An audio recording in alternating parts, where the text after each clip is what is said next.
Okay, hey guys, welcome back to another INFP, INFJ, oh my god. Let me try that. Alex publicly admits that she's actually INFJ. Today I wanted to talk more about the perceiving functions, and particularly in relation to the concept of intuition versus sensing. And so why maybe lumping NI and NE and SI and SE doesn't actually make that much sense.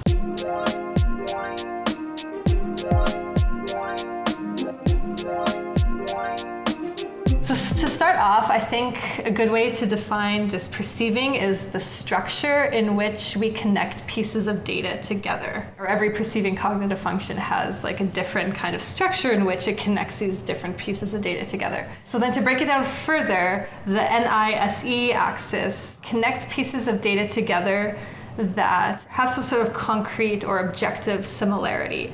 So they have some sort of connection in like the physical world that you can actually observe, or like multiple people can observe and all see that same physical thing in reality. Even though I guess NI maybe can be a bit more subjective in terms of determining what the specific meaning is, but I think the base unit of like that SE perception will be objective. Everyone can agree that we're at least seeing these like things and these attributes. So then oppositely, like the SI and E axis is more symbolic, right?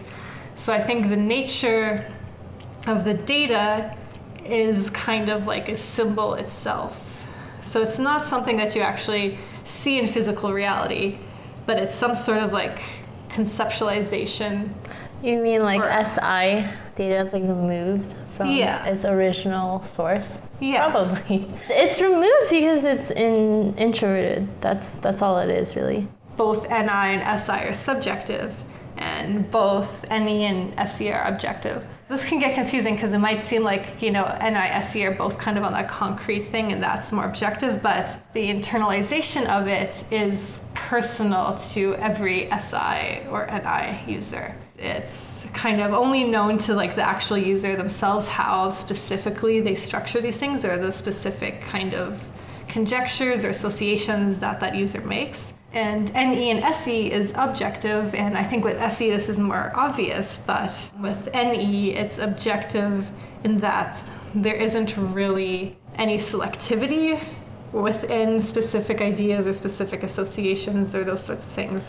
It's like NE kind of can see all encompassing ideas or all connections between data. It can see all possibilities, both NE and SE in that sense. NE is just kind of can see abstracted possibilities that aren't really possible like in physical reality, but are still possible in conceptual abstract way, and SE can see all possibilities that are connected to physical reality. Oh man, it's weird. Sensing is like the intake and intuition is the inference. It's kind of weird to have like subjective intake of data and then like an objective inference based on the subjective data that you gathered, versus having like an objective intake and then like subjective inference. But I think that is what SINE is, I think, right? Yeah, that's the first one, the subjective intake. And it's just strange that you have to be subjective in one part of this process. You can't just be all subjective or all objective. Right. Yeah, it's just strange because it's like there has to be a balance, but why? Why can't you be like, objectively SEing and then like in right.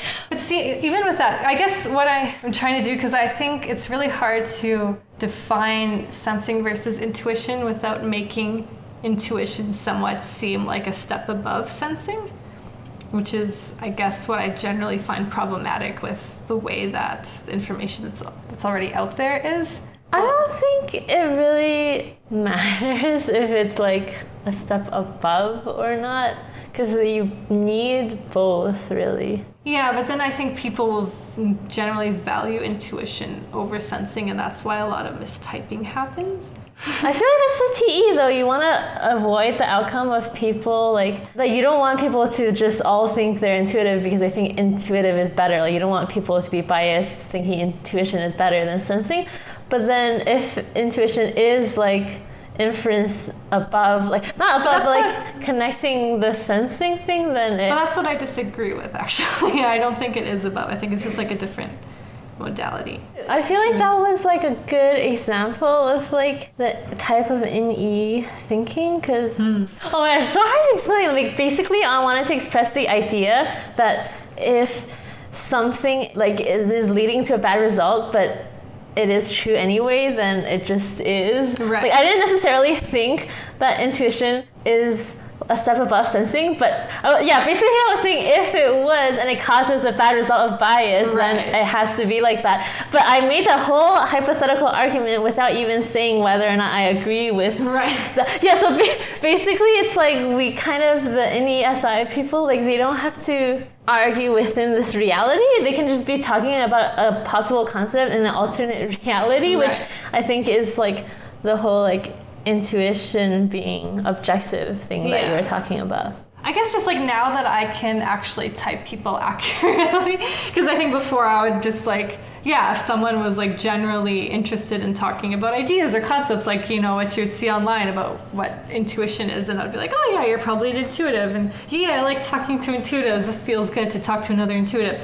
And really, it's just like, oh no, we just have maybe like a topic of interest in common, and thus we can kind of really go in depth, but then actually I think you're like a sensor. And yeah, I feel like if there's one thing that my little FI wants to like achieve through this channel, is to like break these stereotypes that are currently in the community. And I think the biggest one is the one on intuition versus sensing. So I think last time in that sensor stereotype video, we were just kind of talking about intuition as like conceptualization versus like the data. The thing though, I think like every mental thought is kind of like a conceptualization, and I don't think it necessarily has to do with intuition versus sensing. I think like the way to clump intuitives and sensors together would be that intuitives, their structure of connecting data is a bit more removed from that like initial stimulus, whereas with sensors, their structure of connecting data is more connected to the initial stimulus. Yeah, see, I feel like that's just like a nice way of saying what I said. Well, see, because then inference seems well, like a people conclusion. will say like, oh, it's removed, so it's like a step higher. Like that's what people will say. Whereas attached to the initial stimulus, so that's less removed, therefore it's lower. Like that's just how people will see it. Right. I don't think by phrasing it, like no offense, but I don't think by phrasing it like that you're gonna really help the issue. But see, I don't think it's wrong though. Like I don't think it's a bad thing that it's like that, if it is like that, which I'm not even saying it is like that, but if it isn't, it's like, what can we do about it? But unfortunately, people just have biases, I guess. Well, but I think though, like, the initial data can be like conceptual or even like inferential. So I don't think it's about like just intaking data and then like making something out of it. Like I think SI and SE can like actually make inferences within those functions themselves without going to like any NI. Well, I do agree with the part like if you're intaking anything, like if you're just experiencing anything, it is a conceptualization. The experience is removed from reality, and therefore it's your experience, it's your conceptualization. But then if you try to make it like that equal or equally valuable, it's going to be hard to differentiate between the two in terms of definitions. I think it's more helpful to like differentiate between introverted perception versus extroverted perception rather than sensing perception versus intuitive perception. Yeah. So I think this is the point of my video, that like, okay, if we have 4 perceiving functions, there's like 2 ways that maybe make equal sense in terms of grouping, and then like intuition and sensing is like the least sense. So like I guess you have NESI and SENI, and kind of grouping those 2 together makes more sense, I think, than grouping intuitives and sensors together, because they have like the same base unit of perception, right? So like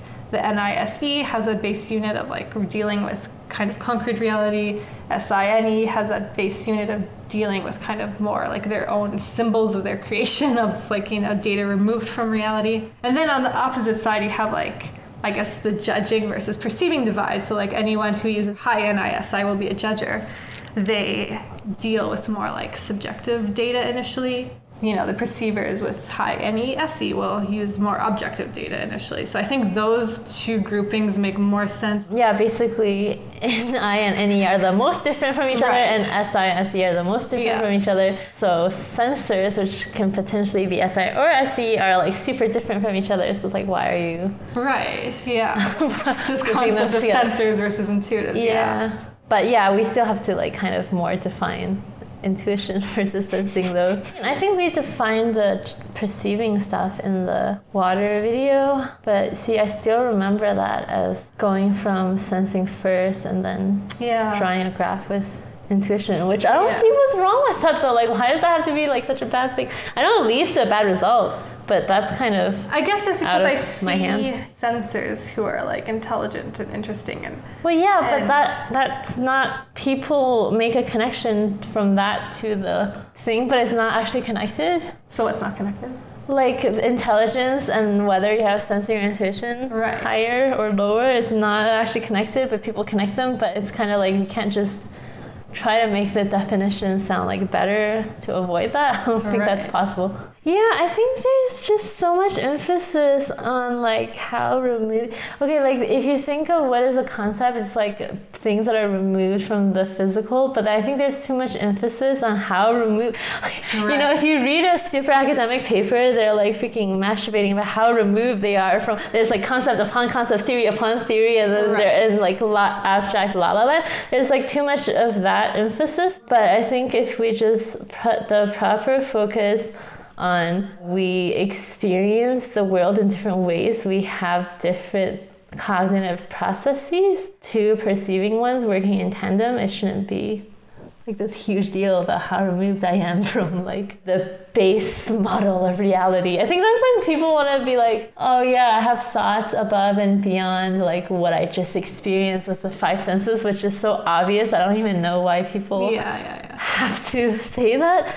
But yeah, the stereotype is just that sensors have no thought beyond what they experience with their five senses, which is where all the problems come from. Like, it's hard to say how SE is different from NE. There's this whole like theory that SE and NE shut each other off, which I feel like it's true experientially. If I'm aware of things that are actually physically possible, then I can't be aware of what's theoretically possible because they contradict each other. And I think NI, SI probably is the same thing. I think I just internalize a few sensory things and then I come up with a theory, but if I actually stuck around to intake all of the sensory things, then that thing that I sprung out wouldn't have made sense. So I think that's why you can't really have SE and NE at the same time, but obviously that's just a theory. It's probably why, SI things are so hard.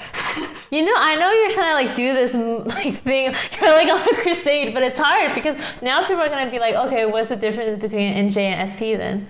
Like, how are they? They're different because SE is exploratory. It'll deal with kind of making these objective connections between pieces of data, and I guess it's kind of closely connected in the sense that like each objective connection kind of fits quite closely, but then in that entire trail it can actually go off into like a completely different realm eventually. And I guess is just kind of trying to find like a placement of that first initial data within like a framework of like different things. And it's like, okay, does it fit here? Does it fit there? From what you said, I still see people saying, oh, so NJs are smarter than SPs. That's just how people are going to, if there's already like maybe if we are the first people to ever say that, maybe people won't come to that conclusion. But because there's already the existing stereotypes, that doesn't really help. So wait, what innately about that is? Oh, because because you said that SE makes objective connections. And NI is fitting the SE thing into a framework. It's just people are just gonna be dicks and think that it means like the NI is on a higher intellectual plane because it has organized the like objective thing. I don't know why, but people are always gonna do that. Like they're gonna try to figure out which personality types are better, and then they want to be that type. But no, not everyone. Like probably almost none of our viewers. But I guess even just putting out information will eventually contribute to like that kind of change.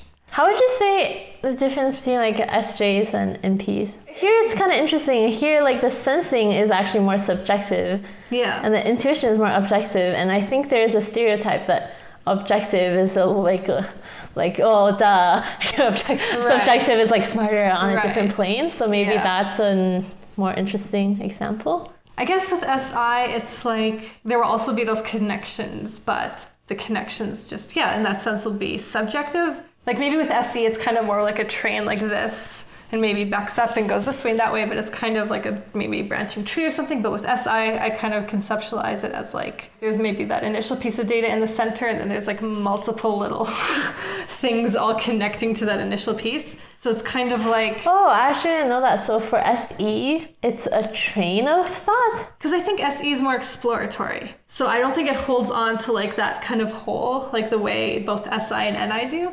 I think SE is like, okay, this thing connects to this thing, and now I'm on this thing, and this thing connects to this thing, and then it can... Oh yeah, that's kind of how NE works, so I guess that makes sense. So both the PE kind of things are like that, but I think SI and NI kind of hold on to this entirety, this whole, because it's like internal, and it's kind of like this internalized structure, so you can see all of it because it's internalized, whereas I guess with external, it's like you're only dealing maybe with one piece at a time. Yeah, like this is really visible in like most of our conversations. I just go from one idea to the next idea to the next idea, and I don't really circle back to the original idea. I just keep going, and then you usually circle back, or you have a bird's eye view of the whole like idea map. That's why sometimes I stumble upon a new idea, and then like maybe by the fifth idea I'm like, oh Alex, and then here's an idea. You're like, oh, we already like that's already established little nest in my NI map of meaning, and that's not a new idea, but it was a new idea to me because I guess it sounded different. Yeah. So in my SI map of meaning, it was different because I used different words. The different words have different shades of meaning. It was different, but for you, it's like the same. Yeah.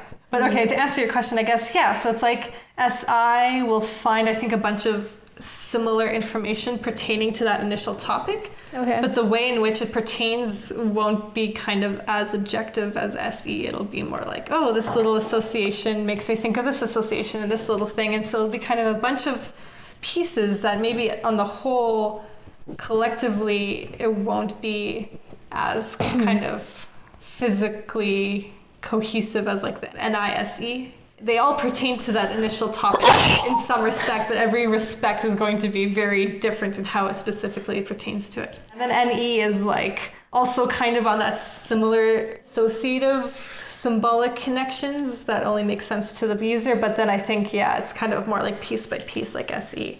Oh, I like this whole like piece by piece thing. That's kind of enlightening. Okay.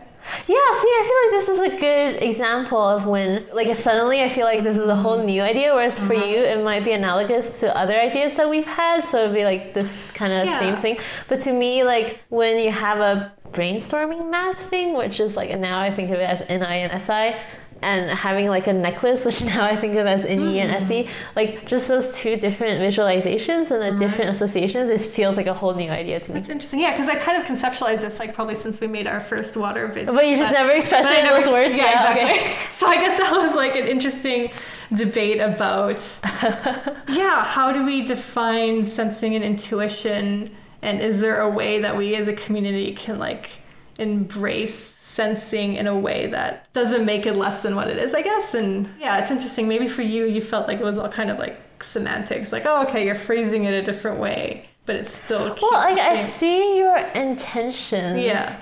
But it's also like I don't know if it's gonna change. Yeah, I guess from saying things in a nicer way. I guess to me, like maybe there isn't even a difference in how removed it is from the initial data. Maybe it's just like they all kind of have their own individual structure, and it's difficult. Maybe if we find ways to say that they're all individual structures, then that would probably help. But I mean, and we have, but it's still like, I think even with thinking and feeling, we've kind of narrowed down how to define thinking and feeling, even though obviously the two thinking functions are also the least in common and the two feeling functions are also least in common. So maybe we'll have to do another video to get back to you on how to define intuition versus sensing. Okay. Well, it was like an internal debate.